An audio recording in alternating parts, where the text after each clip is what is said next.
একে electronics lab চ্যানেলে সবাইকে স্বাগতম। তো বন্ধুরা, আমরা আজকে আপনাদের কাছে কিছু নতুন কালেকশন নিয়ে যাচ্ছি। তো আমরা আজকে সার্ভিসিং এর কোনো ভিডিও দেখাবো না। আমাদের কাছে দেখতে পাচ্ছেন কিছু ইউপিএস রয়েছে। এগুলো বিভিন্ন জাহাজে, অফিস আদালতে ব্যবহার করা হয়। এখানে দেখতে পাচ্ছেন আমরা মডিফাই করে এখানে কুলিং সিস্টেম লাগিয়েছি, যেটা আসলে ইউপিএসে থাকে না, এবং ভিতরে চার্জার ফিট করেছি যাতে আপনারা বড় ব্যাটারি দিয়ে ইউজ করতে পারেন। কুলিং ফ্যান সিস্টেমের কারণে এটা আপনারা দীর্ঘদিন ব্যবহার করতে পারবেন। তাহলে ইউপিএসটি গরম হবে না। দেখতে পাচ্ছেন মেটালের ইউপিএস। তো এগুলো বিভিন্ন আপনাদের বিয়ের হয়, যেমন 800 ওয়াট, 650 ওয়াট। ইউপিএস সাধারণত 650 ওয়াট থাকে।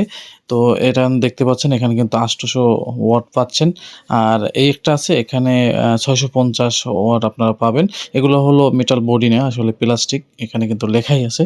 তো এগুলোতে ওয়াট কম, আর কিছু মেটাল বডি পাওয়া যায়, সেগুলোতে আসলে 800 ওয়াট পাওয়া যায়। এগুলোতে আমরা বিভিন্ন ধরনের অটো কুলিং সিস্টেম এবং চার্জার সিস্টেম করে আমরা এগুলো বিক্রি করছি, দেখতে পাচ্ছেন।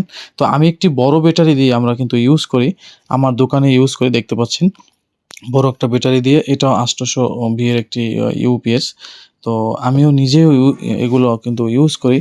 তো আপনাদের যদি লাগে তাহলে কম টাকায় আমরা দিতে পারবো। আমাদের সাথে যোগাযোগ করুন। দেখতে পাচ্ছেন আমার ব্যাটারি কিন্তু হ্যামকোর 200 এর একটি ব্যাটারি। এটা কিন্তু আমার ইউপিএস দিয়েই কিন্তু আমি চার্জ করি এবং দীর্ঘদিন ব্যবহার করি। কুলিং সিস্টেমের কারণে সেগুলো কিন্তু নষ্ট হয় না। তো বেশিরভাগই ইউপিএস কিন্তু নষ্ট হয়ে যায় কুলিং সিস্টেমের কারণে। তো দেখতে পাচ্ছেন আমার সামনে কিন্তু আইপিএসও আছে।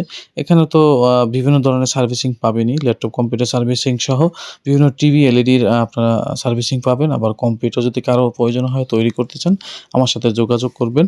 এটা আমার নতুন চ্যানেল, একে ইলেকট্রনিক শপ। আসলে আমাদের একে ইলেকট্রনিক্স ল্যাব চ্যানেল ছিল, সেখানে আমি বিভিন্ন টিভির রিপেয়ারিং ভিডিও দিতাম। এলো আমার দোকান। তো আপনাদের যদি কারো কোনো কিছু প্রয়োজন হয়, কম্পিউটার অ্যাক্সেসরিজ প্রয়োজন হয়, তাহলে অবশ্যই আমাকে নক দিবেন। ধন্যবাদ ভিডিওটি দেখার জন্য।